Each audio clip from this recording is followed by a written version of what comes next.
My sister and I both awakened to two systems at the same time. One was the elimination system, which could consume stamina to eliminate anything, while the other was the hoarding system with storage space. As her older brother, I felt sorry for my sister's frail health since childhood, so I chose the stamina-draining elimination system, and my sister chose the hoarding system. Who knew that a week later, the apocalypse would descend? Extreme cold and zombie hordes ravaged everything. I desperately eliminated zombies with the elimination system, and soon became a hero of the city. Meanwhile, my sister could only work as a warehouse manager in the rear. During one zombie horde attack, I fell severely wounded, and when I needed supplies to survive, I discovered my sister had locked the safe house. She looked at me coldly and said, "Why do you get to be the hero while I'm stuck being a warehouse manager?" When I opened my eyes again, my sister had already rushed to choose the elimination system. Seeing this, I knew she had been reborn too. I smiled. She had no idea what price the elimination system demanded. Using the elimination system consumed massive amounts of stamina. Even with my robust physique, I would be left as weak as if I'd suffered a serious illness after using it. And her, this pampered princess who couldn't even open a bottle cap, using it once would probably leave her bedridden for 3 days. The moment I opened my eyes, I heard my sister say, "Ethan, I want the red one." Like a child afraid of having her toy stolen, she quickly reached for the elimination system on the right. The instant her fingers touched the red icon,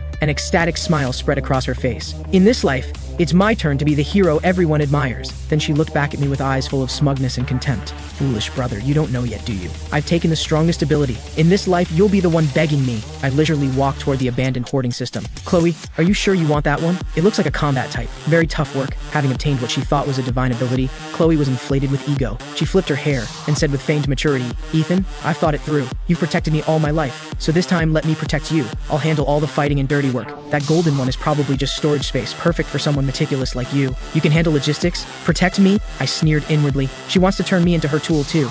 And then, just like I protected her in the last life, drain every bit of value from me. I ignored her and reached out to gently touch the golden symbol before me. A warm golden light instantly enveloped me. System binding successful. Host Ethan. Ability, Infinite Hoarding Level 1. Time until apocalypse, 167 hours 59 minutes. Meanwhile, having successfully bound her system, Chloe excitedly waved her arms at the air. The crystal ashtray on the coffee table vanished instantly. Chloe's face went pale. She clutched her chest and gasped for breath, but then showed an expression of wild joy. "It's real. It's really real. I have that power." She turned to look at me, her eyes no longer showing their usual dependence, but naked arrogance. "Ethan, I'm a bit tired. Get me some water, and give me the bank card Mom and Dad left us. I need to go buy some things to prepare." Her tone was like she was ordering a servant. Looking at this sister who had pushed me into the abyss in my past life, I slowly uttered one word: scram. The air froze in that second. The smile on my sister's face stiffened, and she even doubted she'd heard correctly. All my life, I had indulged her every whim. "Ethan, what did you just say? Are you upset I took the red system? But I'm doing it to protect you." I said, "Get out." I stood up and looked down at Chloe. "Also, this is my house. You have 10 minutes to pack your things and get out." "Are you insane?" Chloe finally dropped her act. "I've awakened the strongest ability. Do you know what that means? The apocalypse is coming. Only I can protect you. If you offend me now, I won't help you even when you beg." She was too confident, thinking I would still grovel before her like in the last life. I smiled and stepped closer to Chloe, backing her into a corner. "The strongest ability?" I suddenly punched the wall next to her ear. With a loud bang, Chloe screamed and crouched down, covering her head. "Your so-called ability, is it just making your few shabby clothes disappear? Did you forget that your ability can only eliminate, not create food? In 7 days, the temperature will drop to minus 60 degrees. Without food or clothing, even if you can eliminate an entire building, you'll freeze and starve to death." Chloe's body trembled. She had indeed overlooked this problem, but she quickly stiffened her neck and shouted, "So what? I can take by force. Whoever refuses to give me supplies, I'll make them disappear. As for you, what use is guarding a broken warehouse? You'll still have to rely on me. Is that so? Then good luck to you." I was too lazy to waste more words on her. I walked to the door and yanked it open. "Now, immediately get out, or I'll have security drag you out. Don't forget, this is still a society of law. I can call the police for trespassing." Chloe looked at my resolute back, shock flashing across her face. "Fine. Very well. Since you're so heartless, don't blame me for being ruthless. When the apocalypse comes, I'll watch you beg me with your pile of junk. Ethan, don't regret this." Chloe rushed into the room and haphazardly stuffed some clothes and jewelry into a suitcase, then dragged the luggage out the door in a fury. Before leaving, she glared at me viciously. "In this life, I'll make you die like a dog before my eyes." The door slammed shut. I leaned against it and let out a long breath. Step 1. Severed ties complete. Without this ungrateful wretch ready to backstab me at any moment, I could finally go all out. Then I took out my phone and checked the time. January 15th, 2026, 10 a.m. Exactly 7 days until the apocalypse. I listed the house I owned, worth about $8 million, online at a 20% discount. Combined with the inheritance from our parents, that made about $11 million. To build a doomsday fortress that could withstand minus 70-degree cold and zombie hordes, plus stockpile enough supplies for several lifetimes, this money wasn't even close to enough. Then I called the bank and mortgaged my company shares and current house. I also made calls to several private lenders, and maxed out all major online loan platforms and credit cards. Like a crazed gambler, in just one afternoon, I had $16 million in liquid funds. That should be enough. Looking at that dizzying string of numbers in my bank account, I felt no excitement, only urgency. Money was just waste paper. Only supplies could save lives. I drove the SUV I hadn't sold yet straight to the suburbs. My target was clear, the abandoned cold chain logistics park in the western suburbs. It used to be the city's largest cold storage facility, later abandoned when the owner embezzled funds and fled. The location was remote, with open terrain all around. Easy to defend, hard to attack. In my past life, it was occupied by a gang and became one of the largest survivor bases. In this life, it would be mine. I found the old man watching over the site and slapped down $20,000 in cash, telling him I wanted to rent it. For setting up a horror escape room for half a month. No contract, just the keys. Looking at the thick stack of bills, the old man smiled so wide his dentures nearly fell out, and handed over the keys without a second word. The moment I got the keys, I locked the main gate and walked into the massive underground cold storage. Though abandoned for 2 years, being 10 meters underground kept it cold and damp. About 3,000 square meters with an 8-meter ceiling. System, scan current space, I commanded mentally. Scan complete. Semi-enclosed underground space detected. Meet safe house renovation requirements. Activate space anchoring. Once anchored, this space will serve as a material transfer station in the real world. You can teleport external materials directly here, at will, and release materials from system space here. Anchor. Location secured. Next, to fill it, I drove straight to the city's largest agricultural wholesale market and went on a shopping spree. My frenzied purchasing caused a sensation throughout the wholesale market. A mysterious young man buying wholesale like he was hoarding for doomsday even caught the attention of market management. But I had my story ready. I told them. This was annual supply stockpiling for several large mines in remote mountain areas, and with the mountains about to be sealed off, everything had to be ready in the next few days. In this age where money paves the way, as long as the money was right, no matter how ridiculous the excuse, someone would help you make it work. As night fell, the first batch of heavy trucks loaded with supplies rolled into the abandoned western suburbs factory. After all the workers unloaded and left,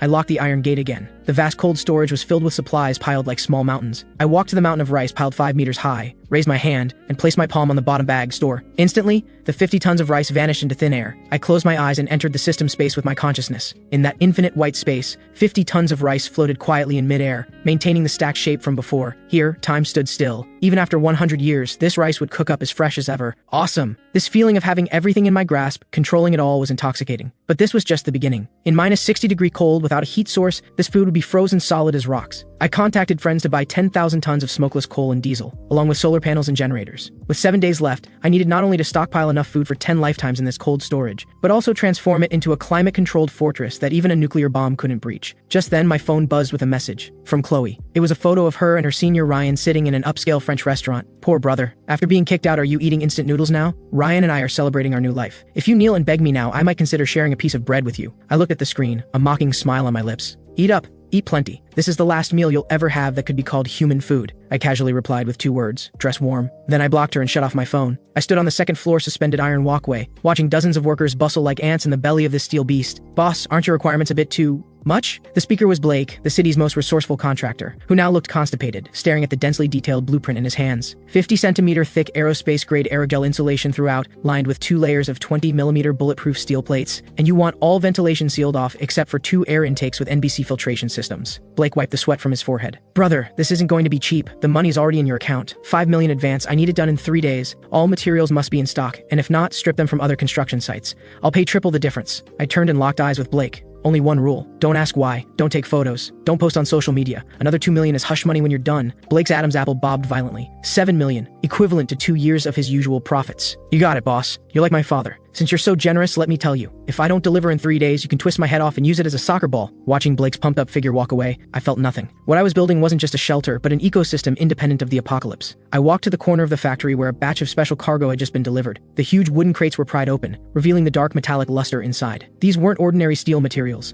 but high-voltage electric fence generators and military-grade blast-proof glass obtained through special channels. In the early apocalypse, the most terrifying thing wasn't zombies but human nature. When hunger and cold turned people into beasts, ordinary roll-up doors were as fragile as paper before mobs. System, store all these building materials and adjust their positions according to the blueprint. During the workers' dinner break, I lightly touched the heavy blast-proof glass, and dozens of tons of materials vanished instantly. Then under the system's precise control, seamlessly embedded themselves into the skylight positions at the top of the factory. As the last construction vehicle drove away, the massive iron gate slowly closed. Standing in the center of this steel fortress that was completely mine, looking at the room full of supplies piled like mountains, not enough. Far from enough. I checked my phone balance. Less than 500,000 left. My purchasing power through legitimate channels was exhausted. Next came the night of $0 shopping. 2 a.m. at the East Harbor Bonded Logistics Center. This was the city's largest import-export distribution hub, with tens of thousands of shipping containers stacked like building blocks at the docks, filled with premium goods from around the world. That night, I practically emptied half the bonded zone's high-value warehouses, until a slight stabbing pain in my brain warned me of mental energy overuse. I reluctantly stopped. Just as I was about to leave, a sudden roar of engines shattered the night silence. several black modified SUVs roared into the port, stopping in front of a concealed warehouse not far away. The car doors opened, and a dozen tattooed thugs got out. A bald man in the lead was loudly berating his subordinates. "Move the stuff, hurry up. Dragon said this shipment must be moved tonight." The authorities had been watching closely. The boxes they were moving bore prominent hazardous material warnings. I narrowed my eyes and activated the system's long-range scanning. Scan results: TNT explosives, detonators, industrial nitric acid, munitions. My heart skipped a beat. This was a smuggling point for the Black Shark Gang,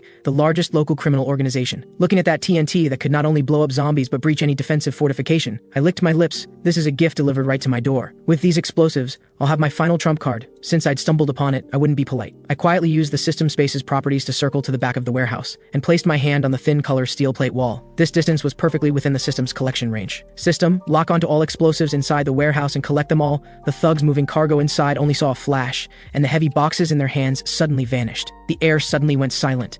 Over a dozen gang members stood frozen, carrying positions, gripping empty air, staring at each other bewildered. Holy shit, where are the boxes? This is insane. Dragon, we have a problem. The goods are gone, all gone. The bald leader rushed over and stared at the empty warehouse, his expression shifting from fury to terror to existential crisis. Who did this? Get out here. He drew his pistol and waved it wildly at the air. By then, I had already used the chaos to scale the port's perimeter wall and vanished into the night. 24-hour countdown. The city on its last day remained bustling, no one knowing this was the old world's final twilight. The meteorological station issued a blue cold wave warning, forecasting a temperature drop of 10 to 15 degrees tomorrow. Nobody took it seriously. At most, they'd wear an extra layer of long underwear. I didn't go out again, staying in the western suburbs fortress doing final checks. All doors and windows had been welded shut, leaving only one main entrance. I opened my phone one last time to check social media. Chloe had posted an update an hour ago. Though winter is coming, my heart is warm. Thanks for the surprise, Ryan. The future is bright. Some people can just rot with their dirty money. I smiled brilliantly. I liked it, then commented, "Enjoy it while you can." Just then, the drizzle outside suddenly stopped. Immediately after, a ping-pong ball-sized hailstone slammed heavily against the blast-proof glass. Then came the second, the third. Hail poured down like bullets. Following that came howling winds, and temperatures plummeted.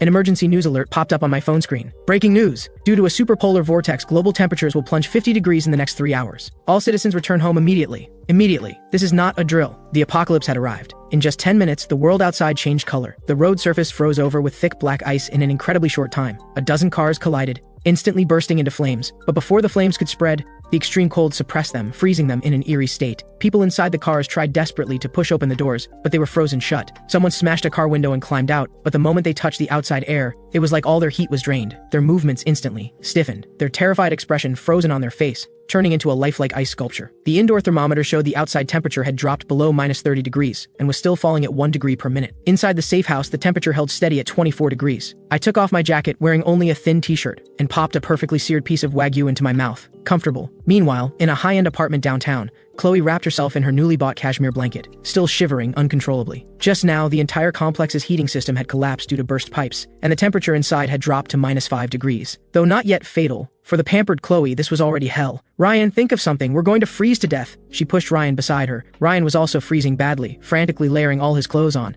"Stop nagging. I'm cold too. This damn weather changed so suddenly. Quick, find some heat packs." "The heat packs are in that box." Chloe pointed to the corner. They fumbled around, searching, only to find fewer than 10 heat packs left, nowhere near enough to last the night. "Wait, your brother? Doesn't he have money? He must be in a luxury hotel or bought heating equipment. Call him quick." Chloe grasped at this lifeline like a drowning person, trembling hands dialing my number. "Sorry, the number you have dialed is switched off." "Damn it!" Chloe furiously threw her phone onto the sofa. "That bastard dared to turn off his phone." Don't panic. Ryan's eyes flickered. "I remember now. I saw your brother at the South City wholesale market before. I was far away, but I vaguely heard him repeatedly mention the western suburbs and a factory. There happens to be an abandoned factory there. At a time like this, he must be hiding there. Let's go find him." "But the snow outside is so bad." Chloe looked at the terrifying blizzard outside, hesitating. "Not going means waiting to die. The snow won't stop anytime soon. In a few more hours, the pipes here will burst. We have a car with heat. And once we find your brother, with your system and my brains, we can easily take him down. Then his supplies will be ours." Greed overcame fear. The two wrapped themselves in all their clothes and struggled downstairs, diving into the car. The car started, and when the warm air blew out, both sighed with relief.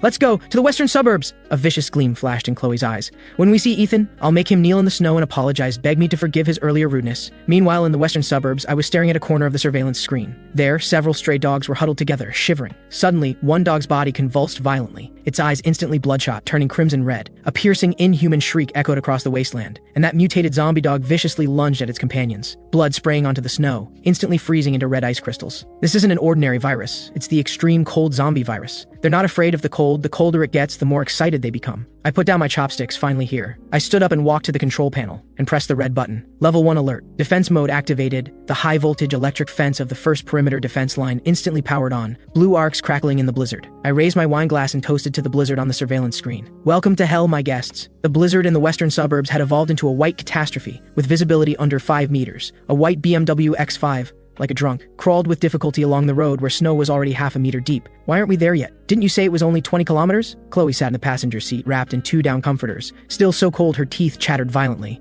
Don't nag. Ryan's hands on the steering wheel had lost all feeling, covered in purple-blue frostbite. The GPS says it's just ahead. Damn it, I can't see the road at all. A crisp crack, and the car body suddenly sank, then stalled completely. The undercarriage was stuck on a hard chunk of ice in the middle of the road. The car's broken! Ryan desperately pounded the steering wheel, but his hand hit the ice-hard leather cover, making him grimace in pain. What? Chloe screamed. Do you want me to die here? Ryan, you useless piece of— Shut up! If you're so capable, you drive. Ryan exploded too, survival instinct overpowering his usual pretense. Get out. That dark shadow ahead should be the factory. We'll walk. The two had no other choice now. Staying in the car meant freezing to death. They wrapped the comforters tight and stumbled into the blizzard like 2 clumsy penguins. They felt like their lungs were freezing, every breath a slow torture. 500 meters, usually a few minutes walk, took them a full half hour. When that steel beast of an abandoned factory appeared before them, the two practically crawled on their knees to the main gate. But the sight before them left them stunned. This wasn't an abandoned factory, this was clearly a steel fortress. The originally dilapidated red brick walls were completely covered with silver-gray metal plates. Chloe rushed to the massive solid steel gate, frantically pounding on the door. Ethan, I know you're in there. Open the door. Ethan, it's Chloe. I'm freezing to death. Please let me in. Ethan, it's Ryan. We're family. How can you leave us to die? The two shouted themselves hoarse, but their voices were quickly swallowed by the howling wind. Inside, I sat on a massive leather sofa,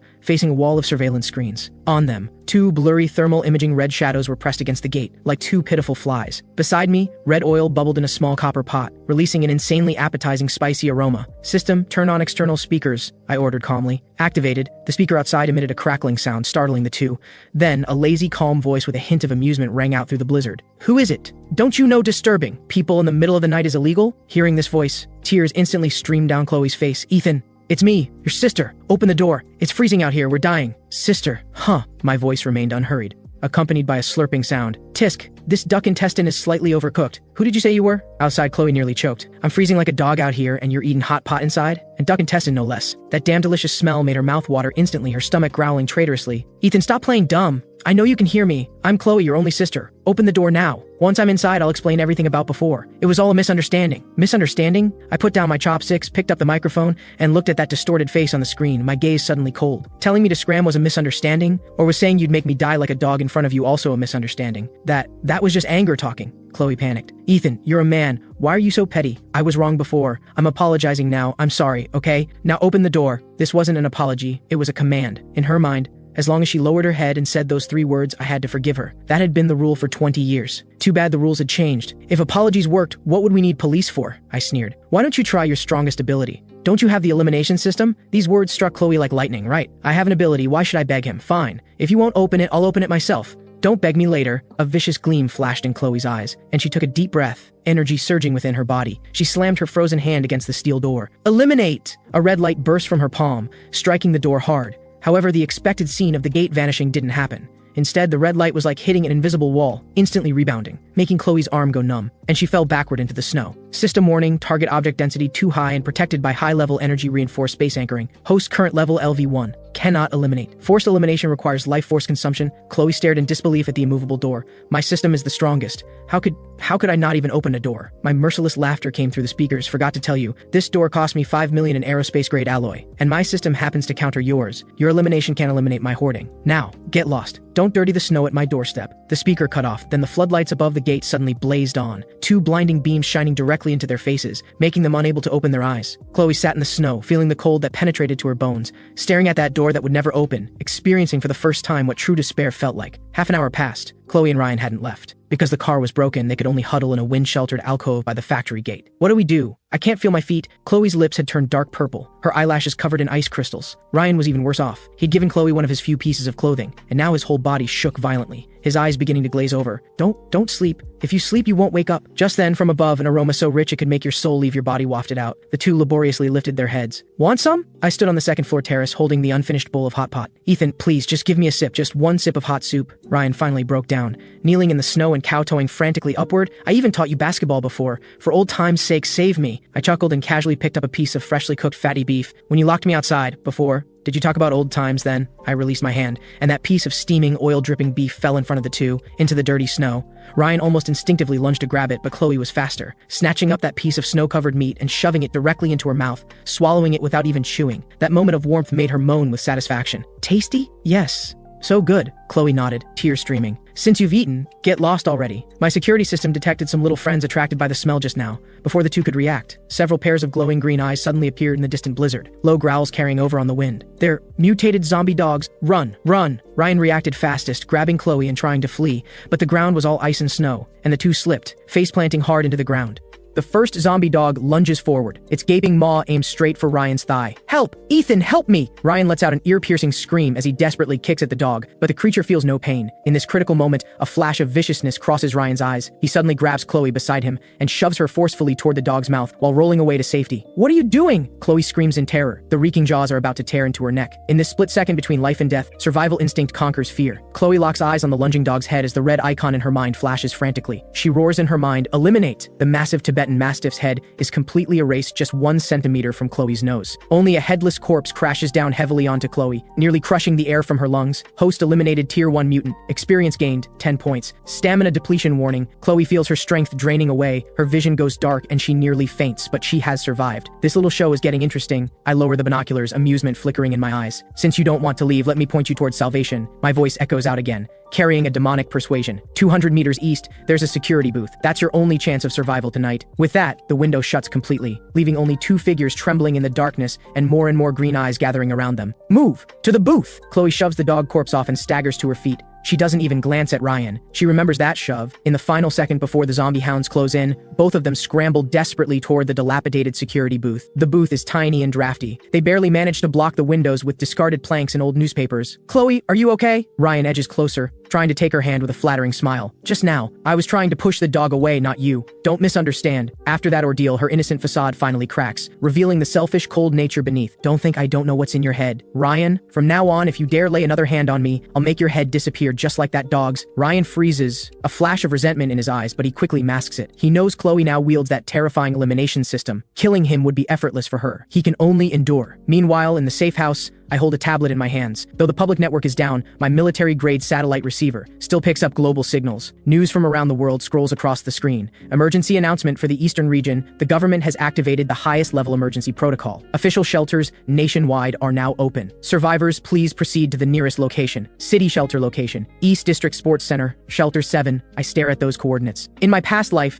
that place was indeed the largest official stronghold in the early days. But precisely because there were too many people, supplies depleted rapidly, and with chaotic management. Within a month, the infamous granary riot broke out, killing tens of thousands. Looks like history's trajectory hasn't changed. I close the news and open the system interface. Current stockpile, 32,000 tons. System level LV1. Experience, 0%. Upgrade requirement, collect 10 Tier 1 zombie cores. Cores. In my past life, people didn't discover until the 3rd month of the apocalypse that the cores in zombie brains could be used to enhance abilities. But I know now. That fool Chloe was too busy killing the dog to save herself, leaving the most precious spoils of war in the snow. Those are my experience points. Can't let them go to waste. I change into a lightweight nanothermal combat suit and grab my tactical axe. I decide to head out for a stroll, to reap my first harvest on this first night of the raging blizzard, and check if those 2 rats have frozen to death yet. Wearing a fully sealed nanothermal combat suit and gripping my tactical axe, I move through the western outskirts wasteland. 50 meters ahead, the pack of zombie dogs circles the security booth, 7 in total. I adjust my breathing, then burst out from behind the snow pile where I've been hiding. The first zombie dog is still growling at the booth. It doesn't even react, before my axe arrives. With a dull thud, the tactical axe splits its hard skull. Tier 1 zombie dog eliminated. Experience +5. The commotion instantly alerts the other 6 hounds. The alpha, a massive Tibetan Mastiff, whips its head around. Those ghostly green eyes lock onto me. It kicks off with its hind legs, its massive body charging like a tank, just as it reaches half a meter from me. I point my left hand at the ground beneath the Mastiff. In that instant, a 2-meter diameter section of ice, along with the frozen earth beneath it, vanishes into thin air. The ground disappears under the Mastiff,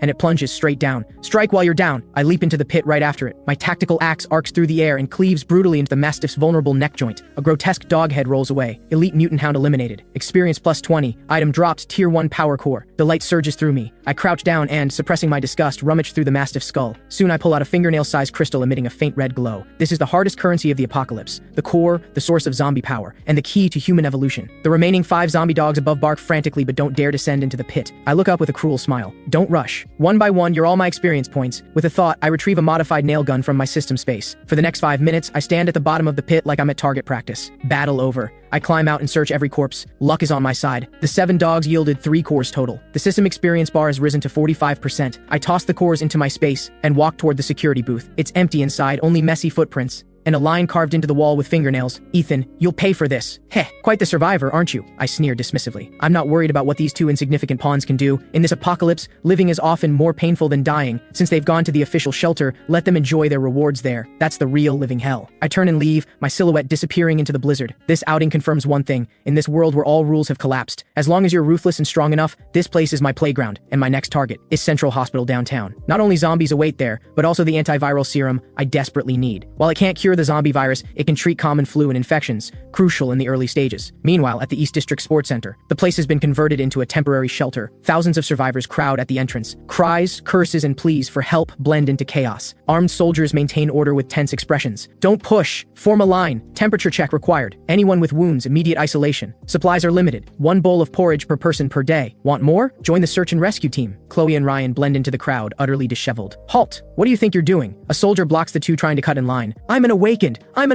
Chloe clutches at this lifeline, frantically waving her hands and shouting, I have powers! I'm special. Let me in. I need to see your commander. Awakened? The soldier pauses. Though orders came down to identify those with special abilities, too many imposters have shown up these past few days. Prove it, the soldier says coldly. Chloe takes a deep breath, fighting through the exhaustion and hunger-induced dizziness. She extends her hand toward a massive concrete barrier by the roadside. Eliminate! A red flash, and the several hundred-pound barrier vanishes instantly into thin air, as if it never existed. The surrounding crowd falls silent. The soldier's pupils contract sharply as he immediately grabs his radio. Awakened spotted at entrance D, spatial type, no, elimination type, requesting orders. 5 minutes later, Chloe and Ryan are escorted into a warm office. Behind the desk sits a middle-aged man in a military coat. He sizes up Chloe. So your ability is elimination? How large can you eliminate? Can you eliminate living people? Anything within a 2-meter diameter? Chloe, finally feeling warmth, speaks a bit more coherently. Living people too. Just now on the way here, I killed a mutated Tibetan Mastiff. The commander laughs. The expression of someone who just heard a joke. Little girl, you kill 1 dog and think you're invincible? He stands and walks to the window, pointing at the dense zombie horde outside. There are tens of thousands of zombies now. Your ability that exhausts you after a few uses is worth nothing on the battlefield. Chloe's face instantly stiffens. However, the commander's tone shifts as his gaze falls on the snow-covered runway outside. Your ability has a more suitable purpose. The blizzard has blocked the roads. Supply trucks can't get through. The airstrip is buried in snow. We need to clear a lifeline. Snow removal? Chloe feels utterly humiliated. I'm supposed to be the protagonist with a cheat system, destined to become the queen of the apocalypse, and you want me to be a janitor? I refuse. I'm an awakened. How dare you humiliate me like this? Refuse? The commander's smile vanishes instantly. No work means no food here. Even the awakened work for what they get. Fine. Choose not to work. Then get out and go back to the blizzard. He waves his hand. 2 soldiers beside him immediately step forward, their gun barrels rising slightly. Ryan's legs go weak with fear. He quickly grabs Chloe's sleeve, frantically signaling with his eyes. Chloe, don't be rash. Stay alive first. We'll figure it out later. Chloe stares at those dark gun barrels, then thinks of the hellish cold outside. Her pride shatters. I'll do it. She grits her teeth and lowers her head in humiliation. Half an hour later, Chloe is assigned to the Special Clearance Unit, number 098. Her job is simple. Stand in front of construction vehicles and continuously use her ability on the snow and debris ahead. Eliminate sections of snow walls. When one section disappears, the convoy advances. Each time she uses her power, her body feels completely drained. Faster! What's the holdup? The convoy behind is waiting. The supervisor bellows through a megaphone. Ryan, having no abilities, is assigned to the lowest tier transport team. His task is to carry those who froze or were bitten to the incineration pits. The stench there could knock someone out, plus there's constant risk of infection. But to survive, to get that half-moldy bun, he can only endure. Late at night, both collapse on the communal sleeping platform in the gymnasium. Hundreds of people are crammed here. The stench of sweat and feet mingles together. Chloe stares at her swollen, festering hands, tears streaming down uncontrollably. It wasn't supposed to be like this. She thinks of Ethan, of that warm fireplace. Ethan, you must be so pleased with yourself right now. Chloe grips the filthy blanket tightly, her nails digging into her palm. At this moment, the plaza in front of Central Hospital is packed with frozen zombies. These creatures aren't dead. The moment they sense a living person's body heat, they'll awaken instantly. System, activate stealth field. I expend a small amount of energy to form a thermal insulation layer around my body. Using my grappling hook, I climb directly to the 3rd floor window. The 3rd floor houses the pharmacy. There are fewer zombies here. After dispatching a few wandering nurse zombies, I walk to the shelves. My hand sweeps across, and row after row of medicines vanish instantly. Halfway through my sweep, intense gunfire erupts from downstairs. I move to the window and look down. 2 modified armored vehicles ram through the hospital gates. 7 or 8 fully armed thugs are spraying gunfire at zombies. The vehicles bear the emblem of a black shark. Black Shark Gang? These guys again. Seems they've also realized the importance of medicine and came to loot under cover of night. What a coincidence. I chuckle coldly. I'm in no hurry to leave. Instead, I settle into a comfortable position by the window to watch the show below. The Black Shark Gang's firepower is fierce. They quickly clear a path and head straight straight for the lobby elevators. The gunfire is too loud. Not just the zombies in the plaza. Even zombies from several surrounding blocks are drawn here. Just as the Black Shark gang rushes into the lobby, the floor suddenly explodes. A massive zombie over 3 meters tall with rippling muscles bursts up from below. Tier 2 mutant. Titan. Power type. My pupils constrict slightly. A tier 2 mutant already? What the hell? What is that thing? The Black Shark gang members are terrified. Several AKs open fire simultaneously. The bullets hit the Titan but only splash tiny blood blooms. The Titan roars, casually grabs an abandoned gurney nearby and hurls it like a frisbee. 2 Black Shark gang members are instantly pulverized. The scene descends into chaos.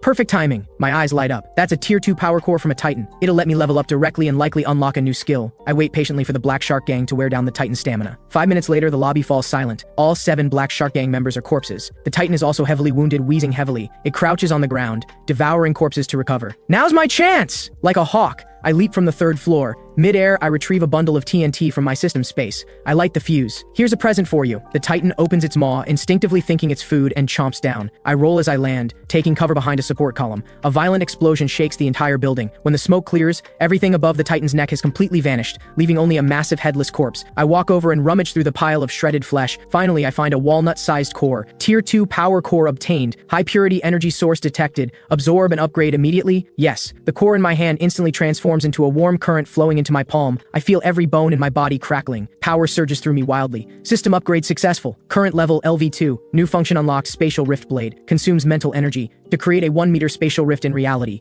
Ignores physical defense. Cuts through any object. Ignores defense? I look at my palm. With a thought, an ink-black line materializes at my fingertips. I lightly trace it across the heavy armor of a nearby armored vehicle. Like cutting tofu, the hard steel plate splits open in a smooth line. I retract the ability with satisfaction and look at the 2 still-running armored vehicles. They're loaded with supplies the Black Shark gang scavenged over the past few days. Thanks, gentlemen. I wave at the corpses on the ground and absorb everything, vehicles and cargo, into my space. This hospital trip not only netted me medicine and a level up, but also a windfall. Day 15 of the apocalypse. Shelter 7. The air here no longer circulates. A sour stench and the moldy smell of despair permeate everything. The gymnasium that once held 50,000 people now houses fewer than 30,000. Order has collapsed. With the generators finally dying, the last glimmer of civilization has vanished. In the darkness, people are no longer people but starving beasts. There's no food left. Open the warehouse. The officers are hoarding everything while we're left to gnaw and bark. The riot erupts without warning. Thousands of starving survivors break through the guards' defense line and surge like a tide toward the core administrative area. Gunfire screams and the sounds of tearing flesh merge into chaos. Chloe huddles in a corner of the bleachers, clutching a long, dulled snow shovel. This past week has been a living death. Her once fair hands are covered with frostbite and blisters.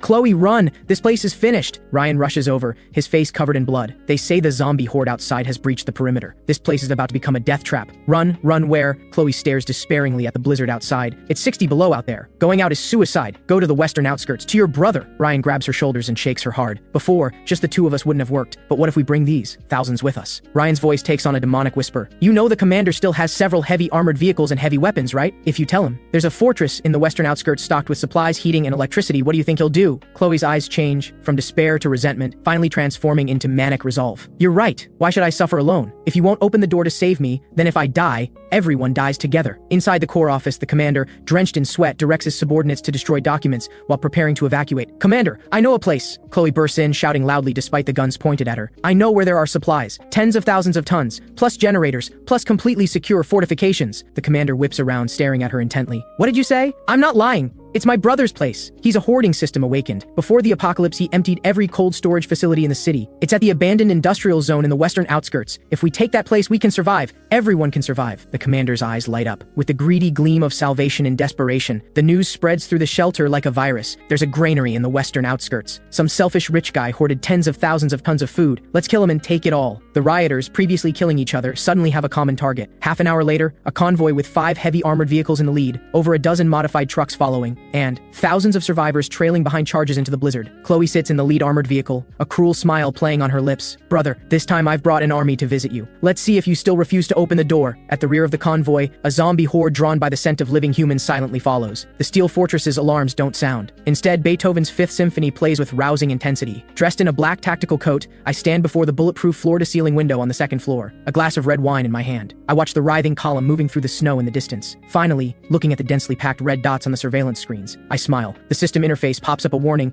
large-scale hostile targets detected approaching. How flattering. I take a small sip of wine. I'm not worried in the slightest. If anything, I'm excited. These past few days at home, I've been bored enough to rust. Apart from upgrading abilities and watching old movies, dancing on a razor's edge is the apocalypse's greatest thrill. The convoy stops 500 meters from the industrial zone. The commander's voice booms through a megaphone. Ethan inside, listen carefully. We are the official search and rescue team from Shelter 7. We are now lawfully requisitioning your supplies and shelter. Disarm immediately and open the gate. I chuckle into my microphone. You mean bandits? My voice drips with undisguised mockery. The commander's face darkens. He didn't expect such stubbornness. Those who refuse mercy get none. Chloe, didn't you say you could break through? Go up there and call out. Let's see what family bonds look like. Chloe is pushed forward. She stands atop the armored vehicle with a megaphone. Ethan, you're surrounded. Look at these people. They're starving. You're hoarding all these supplies alone. Doesn't your conscience hurt? Open the door now and everyone might remember your kindness. Otherwise, when we break in, you'll be torn to pieces. Torn to pieces? I shake my head. My finger rests lightly on a red button on the console. Little sister, you're still so naive. You think bringing all these people threatens me? You're delivering experience points. Open fire. The commander loses patience. An RPG rocket whistles toward the factory gate, but just as it's about to hit, an invisible barrier flares to life. The rocket ricochets as if hitting a mirror, bizarrely reversing course and shooting straight toward a nearby truck. The truck loaded with rioters is instantly blown to scrap metal. Return fire. Shoot! Countless bullets rain down on the walls like a storm,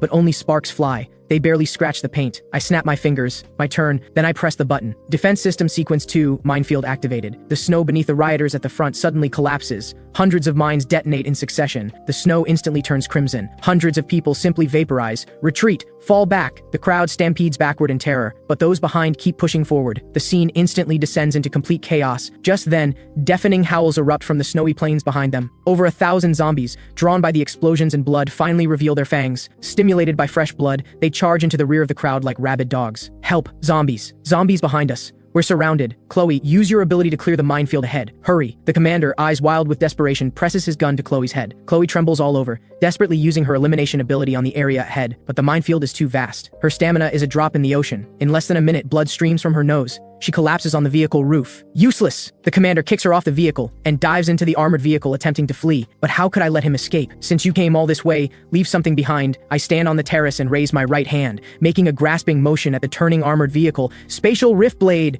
A visible black fissure slashes through the air. Without a sound, the multi-ton heavy armored vehicle, along with the commander inside, is cleaved in half at the waist. The entire battlefield falls deathly silent, everyone stunned by the power of that single strike. Ryan hides among the corpses, staring at the man standing on high like a god. The battle rages for 3 full hours. The force of over 3,000 is almost entirely wiped out. Corpses litter the ground. The heat from fresh blood melts the snow, which quickly refreezes into a thick layer of red ice, turning this place into a massive open-air morgue. The zombie horde has also been mostly cleared by my heavy machine gun. The blizzard stops. A pale moon hangs in the sky, illuminating this hellscape. Only 2 living people remain before the gate. Chloe and Ryan. Lucky for them, being kicked off the vehicle at the start and playing dead under the wreckage allowed them to barely cling to life until now. The gate slowly opens. Tactical axe in hand, I walk toward them step by step. Chloe kneels on the ground, face covered in blood. I was wrong. I was really wrong. I was forced. The commander forced me to come. You know how timid I am. Right. They forced us. For the sake of our past relationship, spare me. I'll serve you like a slave. I stop 2 meters in front of them. Without a word, I retrieve a table and chairs from my system space. Then I pull out a small red clay stove. I light the fire, set up the pot, pour water, add the hot pot base. Soon, the spicy aroma wafts through the air. I take out a plate of thinly sliced lamb and leisurely begin cooking it. Hungry? I pick up a piece of meat and blow on it to cool it. Chloe and Ryan's throats bob, their eyes fill with longing but even more with fear. Let me have a bite, please! Chloe begs through tears. This scene is so familiar. I place the meat in my mouth and chew slowly. In my past life, I begged you the same way. Through that door, I begged you for a sip of water, even just an expired cracker. What did you say? Chloe trembles all over, too terrified to speak.